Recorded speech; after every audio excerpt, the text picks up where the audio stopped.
அந்த ஒரு பாகிஸ்தான் இந்தியா மேட்டரை பத்தி பேசலாம்னு இருந்தோம். அது ஏதோ தலையும் ஆரம்பிப்பா அப்படி ஆரம்பிடி.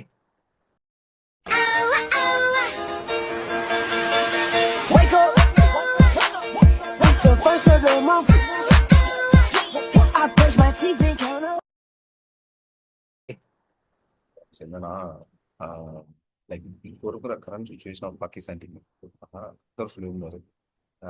என்னன்னா பாகிஸ்தானோட ஸ்டாண்டர்ட் எப்படி இருக்குன்னா, இப்போ அவங்க அசோசியேட் டீமோட கம்பேர் பண்றப்போ ஆப்வியஸா அவங்ககிட்ட தான் அப்பர் ஹேண்ட் இருக்கு, ஈஸியா தூக்கிட்டு போயிடுவாங்க அப்படின்னு நீங்க ஷோரா சொல்லலாம்.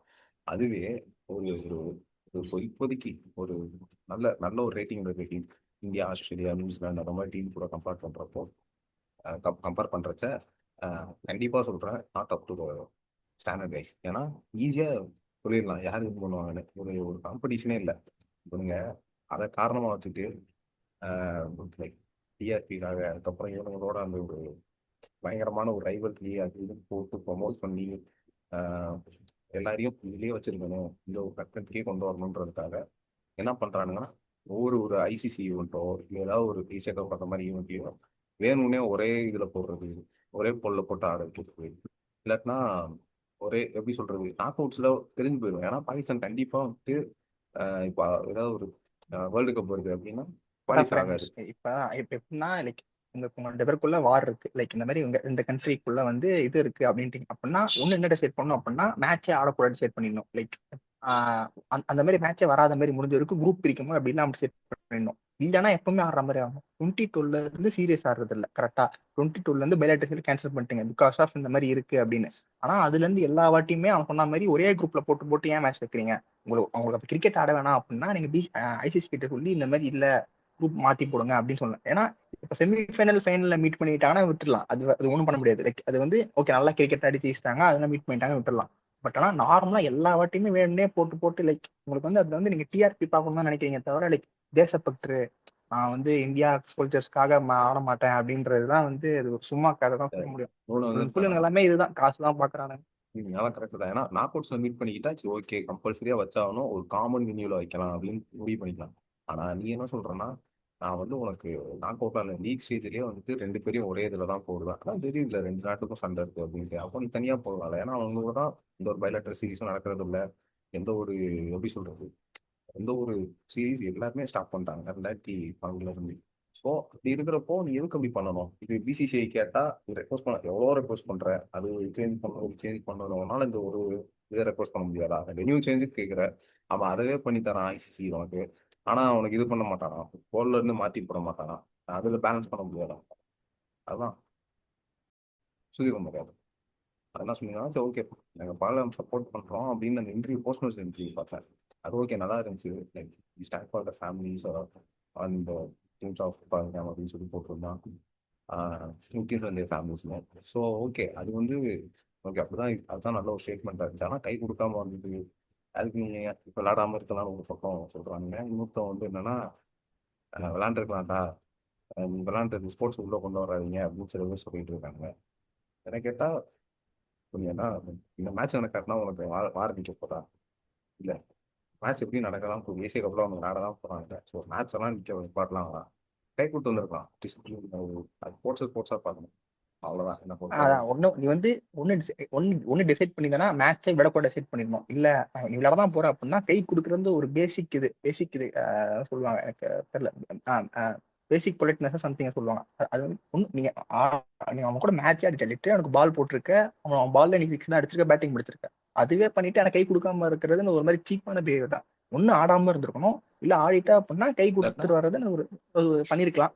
இல்லைன்னா லெஜன்ஸ் லீக் மாதிரி 2 பாயிண்ட் வச்சுக்கோ நீ. அதாவது லெஜன்ஸ் லீக்ல என்னன்னா செமிஃபைனலே வேணாம், நீ ஜெயிச்சுக்கோங்க அப்படின்னு சொல்லிட்டு பாகிஸ்தானை ஜெயிச்சுக்கணும்னு சொல்லிட்டு போக சொல்றோம் உனக்கு. ஒரு பட் ஏசியா ஆனா கப் தானே. அவனுங்களும் ஏன் போனானுங்க, இவனுங்க ஏன் ஆனானுங்கன்னா இவனுக்கு ஸ்பான்சர்ஷிப் வேணும். ஏன்னா இப்ப இருக்க கரண்ட் இந்தியா பாகிஸ்தான் மேட்சோட வியூஸ் அதிகம், ஸ்பான்சர்ஸ் அதிகம். அவனுங்களுக்கு எப்படி இருந்தாலும் ஸ்பான்சர்ஸ்க்கு எல்லாம் கிடையாது. ஏன்னா ரிட்டையர் ஆயிட்டானுங்க, காசு தேவைப்படாது. அதனால அவனுங்களுக்கு அது ஒரு பெருசா தெரியல. இதுதான் இது ஒரு ஸ்பான்சர்ஷிப் காஸ்ட் பேஸ் மாதிரி தான் இருக்கும் அந்த மேட்ச். இது எப்படி இருக்குன்னா, நான் பாகிஸ்தானுக்கு எல்லாருமே வந்து நான் ஹேட் பண்றேன் அப்படிலாம் இல்லை. நீ ப்ரோ பிளேயர்ரா, அவன் கூட விளையாடதான் வந்திருக்கான், அவன் ஒன்றும் சண்டை போட வரல. ஸோ அப்படின்னா நீ வந்து வார்னர் அவன்லாம் மிலிட்ரியில இருக்கானுங்க. ஆக்சுவலாக அவனுங்கெல்லாம் இதுல இருந்து ஒர்க் பண்ணிட்டு தான் இருப்பானுங்க நேஷனல் டியூட்டிக்கு. ஸோ அவனுங்கெல்லாம் வந்துட்டு நீ அப்படி இருக்கானுங்க யாரும் இல்லை அப்படின்னா பரவாயில்ல. பாபர் ஆசம்லாம் ஓப்பனாக ட்வீட் போட்டுட்டு இருந்தான் வாரப்போ. பாகிஸ்தான் கவர்மெண்ட்டே வந்துட்டு இந்த மாதிரி டெரரிசம்க்கு வந்துட்டு ஸ்பான்சர்ஷிப் பண்ணாதீங்கடா அப்படின்னு சொல்லி ஓப்பன் ஸ்டேட்மெண்ட் கொடுத்துருந்தான்.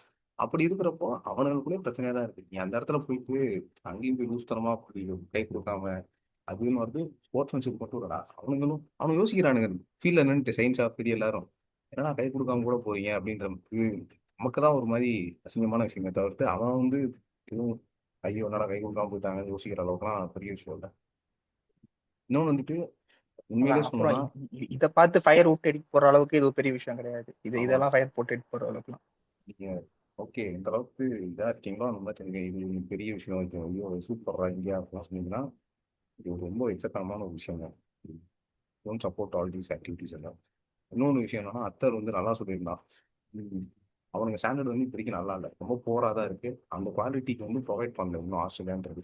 ஏன்னா அவங்க போர்டும் வந்துட்டு அந்த குவாலிட்டி எப்படி ஸ்ரீலங்கா வந்து டிக்ளைன் ஆகிட்டே போனானுங்க குவாலிட்டியில அதே தான் ஆகிட்டு இருக்கு பாகிஸ்தானுக்கும். என்னதான் அவனுங்கிட்ட ஸ்டாண்டர்ட் பிளேயர்ஸ் இருந்தாலுமே ஒரு டீமா இல்லை.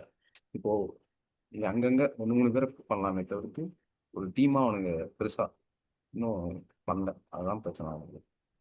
ஸ்டேபிளான ஒரு ஒரு ஒரு செக்யூர் லெவன் கிடைக்கல. அதான் சொல்லுவேன். மேட்ச் பார்த்தா அவனுக்கு வந்துட்டு இதெல்லாம் அப்படியே இதாயிருமா, ஐயோ மேட்ச் நடக்கலையே இனிமே இப்படி இது பண்றது அந்த மாதிரி சொல்லிட்டு அவன் வந்து வார் ஸ்டாப் பண்ணிப்பான். அது நடக்கிறது நடந்துகிட்டே தான் இருக்கும். இவனுங்க பொலிட்டிக்கலாக தான் அதை பார்க்கணும். அதை வந்து கிரிக்கெட்ல கொண்டு வந்து பாலிடிக்ஸை வந்து நுழைச்சிட்டு இருக்காங்க. அதனால அதெல்லாம் நம்பாது ஃப்ரெண்ட்ஸ். கைப்பட்டு போயிருக்கான், டிசிப்ளினா இருந்திருக்கான், அது மாதிரி ஒரு ஸ்போர்ட்ஸ் மேன்ஷிப்போட இருந்திருக்கான். அது இவனுங்க என்ன சேவ் பண்ணி அப்படி பண்ணாங்கன்னு தெரியல. அதே மாதிரி மற்ற யூடியூப் சேனல்ஸும் ஒன்று பார்த்தோம். என்னன்னா சில பேர் நோட்டீஸ் பண்ணியிருந்தாங்க, ஒரு 3 பிளேயர்ஸ் சொல்லியிருந்தாங்க. லைக் ஹர்திக் கில், அதுக்கப்புறம் அக்ஷர் குல்தீப்னு சொல்லிட்டு போட்டிருந்தானுங்க. அதான் அவனுங்க வந்து நான் மேட்சே விளாடல, ஆனாலும் பிசிசி வந்து நீங்க கண்டிப்பா விளாடணும் அப்படின்னு சொல்லியிருந்தாங்க. அதெல்லாம் ஒன்றும் தேவையில்ல, சரி விளையாடலையா பார்த்து வேற ஒரு நாள சப்புல போட்டு அடிச்சிட்டீங்க. ஏன்னா ஆளாடா இல்லை உள்ள, எவனோ இருக்கான் கைக்கு உள்ள. வெளில போடானா ஐயா. அவ்வளவு இது இருக்குன்னா வெளில போ. எத்தனை பேர் இருக்கானுங்க, உனக்கு வேணா வெளில ஆஹ் போட, ஸ்குவாட் விட்டு வெளில போடா. நோ அவனு பிசி ஃபோர்ஸ் பண்ணி அந்த ஆட மாதிரி வச்ச மாதிரி பேசிட்டு இருக்கான். உனக்கு வேணும்னா ஆடு, வேணாலும் ஸ்குவாட் விட்டு வெளில போ. அந்த மாதிரி சொல்லியிருக்கலாம். ஆனா என்னன்னா இவனுங்க ஒரு மாதிரி ரொம்ப பிசிசியை வந்து ரொம்ப மாதிரி இது பண்றானுங்க, ஃபோர்ஸ் பண்றாங்க. ஏன்னா அவங்க ரிச்சஸ்ட் போர்டா இருந்துக்கிட்டு வேணும்னே அதை ரொம்ப துஷ்பிரயோகம் பண்றாங்கன்னு நினைக்கிறேன். அந்த மாதிரி தான் எனக்கு ஃபீல் ஆச்சு. ஏன்னா அவனுங்க இது உனக்கு எதுல நிறுத்தணுதோ அதான் பண்ணுவியாடா அப்படின்ற மாதிரி இருக்கு. அப்படி பண்ணணும்னா நீ வந்துட்டு தனியா ஒரு ஏதோ பிரைவேட்டுக்கும் உனக்கு என்ன வித்தியாசம்? ஃப்ரெண்ட்ஸ் அவன் இவ்வளவு பேசினான்ல, அதை நான் கண்டிப்பா எடிட்ல வைக்க மாட்டேன் ஃப்ரெண்ட்ஸ். யாரும் கவலைப்படாதீங்க. ஏன்னா நம்ம சேனலுக்கு சம்மரி, முடிவுரை, முன்னுரைலாம் கிடையாது ஃப்ரெண்ட்ஸ். கண்டென்ட் வெறும் எடுத்தோடனே dub dub dub dub dub தான். அந்த ஒரு ஹவுஸ் பேசுறது அதெல்லாம் ஓனர்ன்றனால கிடையாது ஃப்ரெண்ட்ஸ். ஹவுஸ் எடுத்தோடனே ஆக்ஷன் தான். ஓனர்ன்றனால என்னதெல்லாம் தாங்கிக்க வேண்டியதா இருக்கு பாருங்க ஃப்ரெண்ட்ஸ். அவன் தான் சேனல் ஓனர் ஃப்ரெண்ட்ஸ், அதனால இப்படி பேசிட்டு இருக்கான். நீங்களா இனிமே வச்சு வேலை நான் இங்க பேசுறது வந்து ஏன் நானா டெலிகாஸ்ட் பண்ற மாதிரி டக்குன்னு கட் பண்ணிடுறாங்க. நாங்க எவ்வளவு எஃபெக்டிவா பேசணும், நான் இது எஃபெக்டிவாவும் பேச மாட்டேன், அது வேற விஷயம். படவா So, படவா கோப்பி மாதிரி பேசிட்டு இருக்கான் ஃப்ரெண்ட்ஸ் அவன். நாங்க எஃபெக்டிவா பேசினதே கட் பண்ணி தூக்கிட்டாங்க. சரி அவங்க அப்படி என்னதான் பேசியிருக்காங்கன்ற அதாவது மத்த ஒரு இன்டர்வியூஸ்ல மாசம் பார்த்தா ஒரு மாசம் என்னென்ன கண்டென்ட்லாம் மிஸ் ஆகுது அப்படின்றத ஒரே வீடியோல மொத்தம் பேசிட்டு இருக்கோம் ஃப்ரெண்ட்ஸ். எல்லாத்தையும் லிங்க் பண்ணி பேசிட்டு இருக்கோம். சரி கண்டிப்பா. ஃப்ரெண்ட்ஸ் இதெல்லாம் கன்க்ளூட் பண்ணோம் அப்படின்னா, ஒண்ணு லைக் இந்தியா பாகிஸ்தான் மேட்ச் நடக்கக்கூடாது. லைக் நடந்தாலும் லைக் டோர்னமெண்ட் வந்தா கூட வேற வேற குரூப்ல இருக்கணும். செமிஃபைனல் ஃபைனல் ஆடினா மட்டும் ஆடணும் வச்சிடணும். பட் ஆனால் நீங்க இந்த மாதிரி இருக்கணும். இல்ல நீ ஒரே குரூப்ல போட்டு ஆட போற அப்படின்னா அப்ப நார்மலா 2 கிரிக்கெட் டீம் ஆடுற மாதிரி அதை பார்க்கணும். லைக் இல்ல அவன் வேற ஆளு, வேற நாட்டுக்காரன், நான் அவனை ஹேட் பண்ணுவேன், நான் அவன் கூட விளையாட மாட்டேன் அப்படின்னு பார்க்க கூடாது. இந்த 2 ஆப்ஷன் எந்த ஆப்ஷன் சூஸ் பண்றீங்க அப்படின்னு நான் கன்க்ளூட் பண்றேன். லைக் என்னோட ஒப்பீனியன் இதுதான். ஒண்ணு ஆஹ் ஆடவே கூடாது. லைக் ஒரே குரூப்ல போடாம செமிஃபைனல் ஃபைனல் போனா அடிக்கும். அப்படி இல்ல ஆடுறானா நார்மலா கிரிக்கெட் 2 டீம் நார்மல் கிரிக்கெட் ஆடுற மாதிரி ஆடு. அவனை வந்து எளிமையா பாக்குறது, அவனா ஆட மாட்டேன், கை கொடுக்காம போறது, அதெல்லாம் பண்ணாம நார்மல் ஸ்போர்ட்ஸ் மேன்ஷிப் ஆடிட்டு. போயிட்டான் ஃப்ரெண்ட்ஸ். நம்ம வந்து பண்றான். அதே மாதிரி சேனல் ஓனர்ஷிப் நான் போன் போடணும் ஃப்ரெண்ட்ஸ். இன்ஸ்டாகிராம் வாங்க. யாருக்கு பேர்ல சேனல் இருக்குன்றத நீங்க அப்புறமா சொல்லுங்க. Bye bye bye friends.